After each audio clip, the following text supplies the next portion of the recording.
So the name Samson, it comes from the Hebrew word for sun, the sun up in the sky. So the Hebrew word sun is shamesh, with a like a sh, shamesh. His name is Shimshon. Okay, so what? Well, Delilah, the name Delilah sounds very similar and is spelled just like the Hebrew word for night. The Hebrew word for night is lilah. Now, think about that for a minute. Just think, what's going on? You have a battle between two people. One's named after the sun, and the other one's named after night. Right? Could there be a symbolic picture going on of a battle, say, between light and darkness? So this will be part 2 of 2, only 2 weeks on Judges. It'll be a reiteration of last week to give you a little bit of a review. And then I'm going to add a few symbolic items as we go along. And, we laughed last week that it's, so right now, today's the week of Christmas, and we laughed that, what a great thing to study, the week of Christmas. And I was thinking today, but you know what? We make Christmas nice. All the lights are pretty, and it smells like pine, and presents are wrapped nice. And we forget that Jesus was born and placed in a stable with animals, right? You don't move the manger into a nice place. The manger is with the animals. And so Jesus entered the muckety-muck of our world. He entered the chaos of the human existence, not just to launch us out into heaven, but to walk with us in the chaos. And that's what we see in Judges. It's just a reflection of the chaos that happens in humanity. And so Jesus will be in the chaos too. And in fact, sometimes the place you see Jesus the most is when you're in chaos. Unfortunately, that's where we often have our closest touches with God, when we're not too comfortable. So Judges might be just the appropriate one to do for Christmas, as we want to, invite the Savior in the world to walk with us in the world that we live in. All right, so we'll go for it then. So this is going to be titled, I know I mistitled the handout. I put part 1 of 2, but it's actually 2 of 2. Last week it was Descent into Chaos. We'll review that. But ultimately this week, the descent into chaos ends in a civil war. The body of Israel is torn apart, right? The political body is being torn apart, and they end up in a war. And of course, this is happening all the time in our world. So as a quick overview, we last week we looked at these downward cycles. So if you get anything out of these 2 Judges studies, notice the flow of the book. That helps you as you're reading it. The book has 2 distinct parts. You have these downward cycles, chapter 2 through 16. Chapter 1, scholars don't know what to do with that. It kind of doesn't make sense. There's no flow to it. But chapter 2 through 16 is a downward cycle. So we talked last week that they envision themselves living kind of in this great cycle, and then every time the cycle repeats, it gets worse and worse and worse and worse, and it descends, and ultimately, as we'll see tonight, descends into civil war. So Judges 3 through 16 are those repeating cycles. We'll review it in a minute. Then what we'll talk about tonight, Judges 17 to 21, these are the final 5 chapters. There's a phrase that keeps repeating. In those days, Israel had no king. Now, on one level of analysis, according to Exodus and Deuteronomy, they're supposed to make God their king. So to say they had no king meant that they weren't following God. But they also wanted a human king. So in those days, Israel had no king. And as we'll see, they're descending into chaos and civil war. That's what we'll do tonight. Those are the 2 distinct parts. If you get anything out of this study, if you go back and read the book of Judges, now you'll be able to see, oh yeah, I can see this flow down into chaos and it ends in civil war. So, okay, we'll do this tonight, the downward cycles. Civil war, obviously, we'll talk about that at the end, and there's some very unique symbolism going on that we'll try to at least give some understanding to, because if you don't know, you just don't know what to do with it when you read it. And then I want to take the opportunity to, in this study, because Judges, it's all narrative. I mean, so much of our Bible is just storytelling.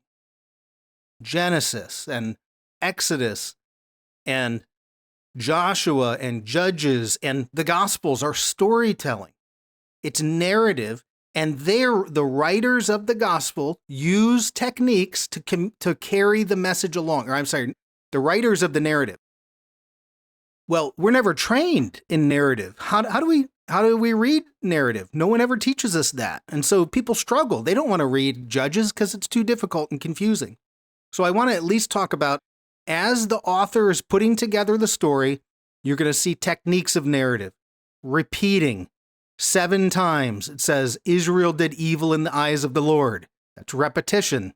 He's telling you, he's highlighting what you should be paying attention to. So, techniques of narrative, and we'll see a couple of them and how that carries the message of what's going on.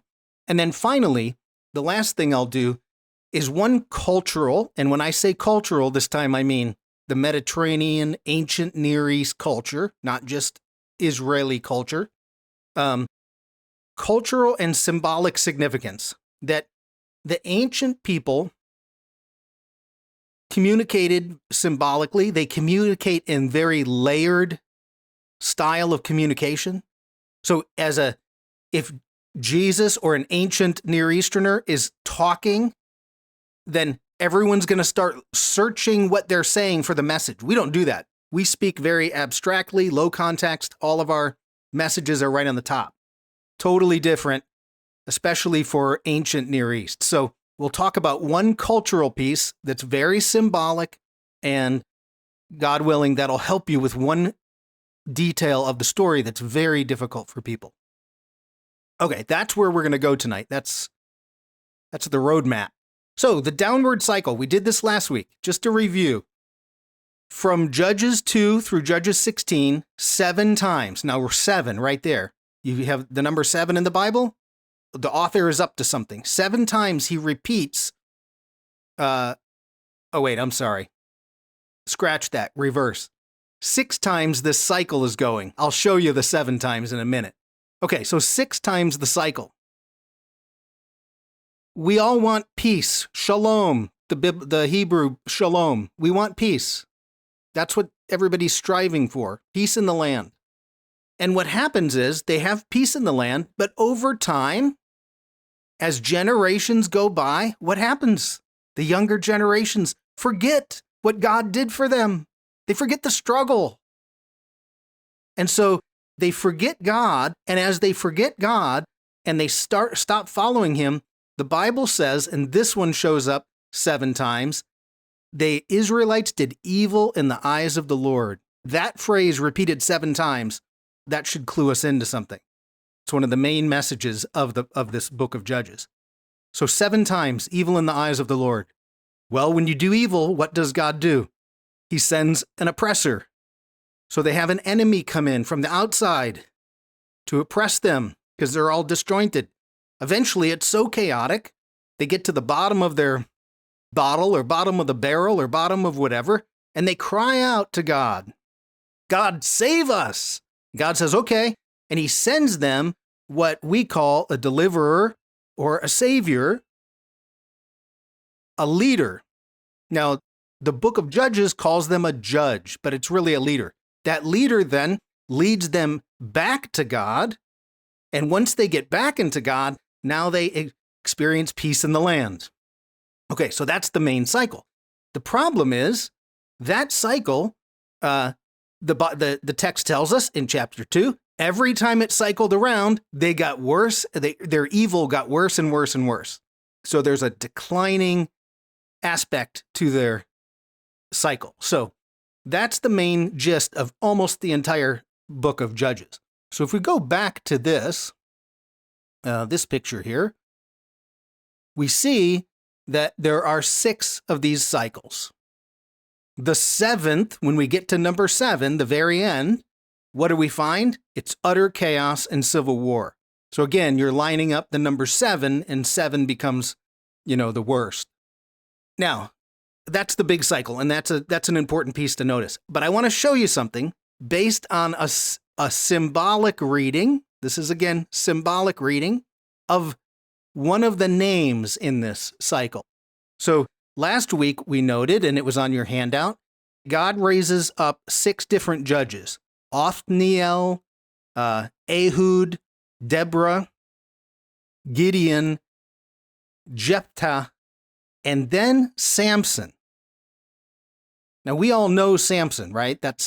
He's probably Gideon, Deborah, and Samson are the most famous.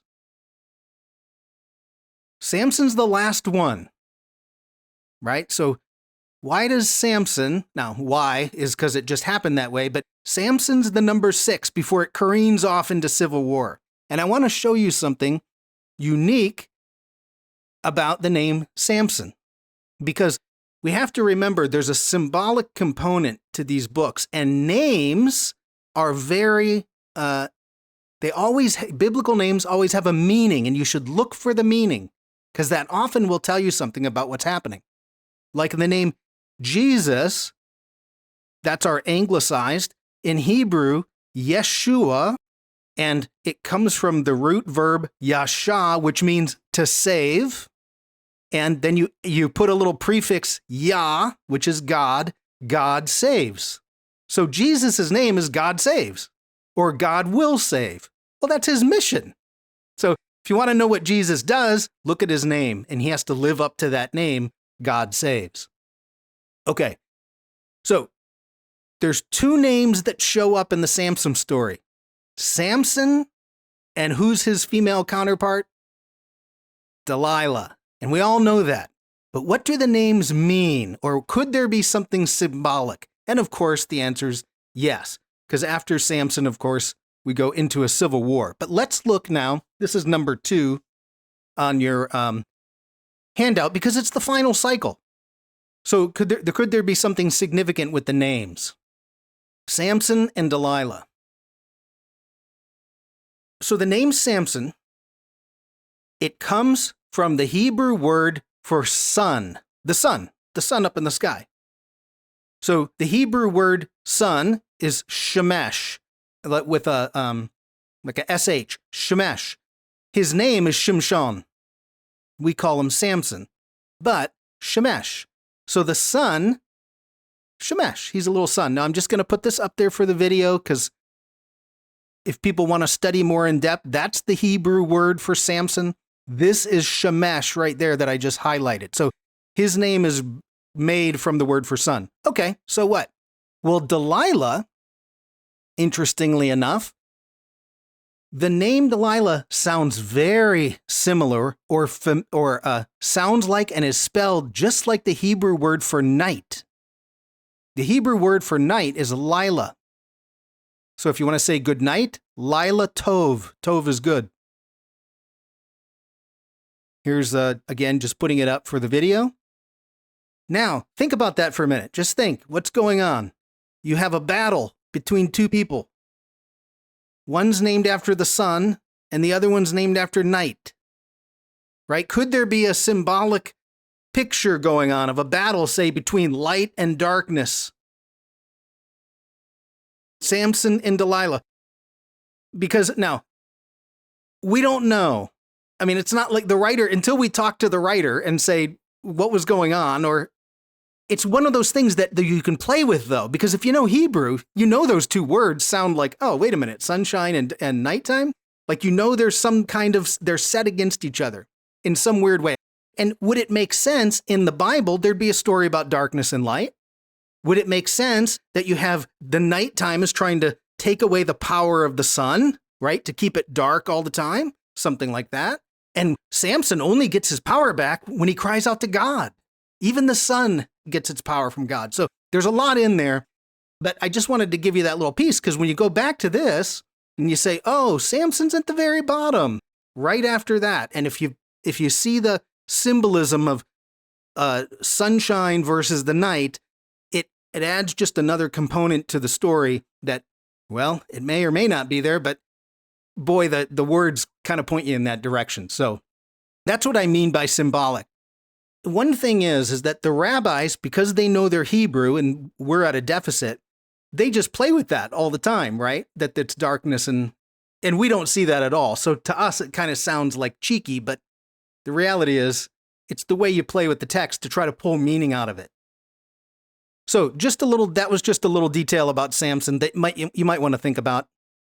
All right, so number 3 on your handout is what we want to do. So last week we talked about that downward cycle. It comes to Samson. Is there something about darkness and light? Well, we don't know. We'll ask the writer and Samson someday, God willing. I don't know how that works in heaven, but we'll do that. So it gets through Samson, and the book totally shifts. So the book of Judges at chapter 17 makes a huge shift. The cycles are over, and we're on to now, there was no king in Israel. And this is where we get into the civil war. So what I want to do is show you that the author doesn't stop with the progress of flow. The shift happens because now we're entering a new stage, but I want to show you how the chapters flow out, because I think it speaks to cultural things, even today, possibly here in America. So we're not going to read much of it. We're going to read, I think, 2 verses, but I just want to go chapter by chapter because there is a flow to this. So you'll have to go back and read these, but Judges 17 and 18, because I want you to get the picture of what's happening, how the decline of society is going on. The first thing that happens is you have a deterioration of the religious cult. Now, in Judges, they're a federation of tribes, and then they come together to worship Yahweh at certain sites. And when we read 17 and 18, you get idols, you get now independent worship, you're kind of detaching yourself from the religious cult. And so almost every scholar will point out there's a deterioration of the religious cult here. And I don't mean cult in a bad way. It's how do you worship God? It was a bit more chaotic than, finally Solomon built a temple. But now you can see, what does a deterioration of religion lead to in a society? Well, in Judges 19, the very next chapter, what you find in Judges 19 is chaos. It's an inversion of the social order. And we'll mostly talk about Judges 19 today. Everything flips upside down. Why? Because you don't have a unifying factor of God, right? God unifies us in worship, unifies us in our values, unifies us in our behavior, unifies us in all kinds of ways. If you lose God, anything goes, and you get the inversion of the social order. And that's what happens in chapter 19. Now, the way it's described, the story that they tell in this is very similar to the story of Sodom and Gomorrah. Every commentary on Judges 19 will say it looks just like Sodom and Gomorrah. So you have all the same things happen as Sodom and Gomorrah. And the story of Sodom and Gomorrah is a deterioration of social order. Well, what happens when there's deterioration of social order? Something devastating is going to come in. Sodom and Gomorrah, God destroys them. But in Judges 20, it's now a civil war. So the disintegration of society leads to war or some kind of violence. So chapter 20 is the civil war. And then Judges 21 ends. It's a bit of a strange story, frankly. Suddenly, the tribes, after they just defeated the tribe of Benjamin, they're very concerned about the survival of the tribe of Benjamin. They want them to have wives so that the nation can continue on. So that's basically the whole chapter. They're concerned about the tribe of Benjamin. Oddly enough, if you go back to the Sodom and Gomorrah story, the Sodom and Gomorrah story ends the same way. You have the sexual violence that's proposed down in Sodom and Gomorrah. You have the destructions of those cities. Lot and his daughters escape. And there's a concern about, it's probably the second most disturbing story in the Bible, besides Judges 19, where Lot's daughters are concerned about having sons. So they conjure up a plan and they both get pregnant and they give birth to Moab and the country, the nation of Ammon. So anyways, what I want you to see here is as the flow of this goes, you want to just notice that there are a lot of similarities. There's a pattern of societal decline, and we'll see that in other places. But those are the final 5 chapters. So the progress doesn't stop, but it shifts. It shifts to say, here's what's happening in Israel's society.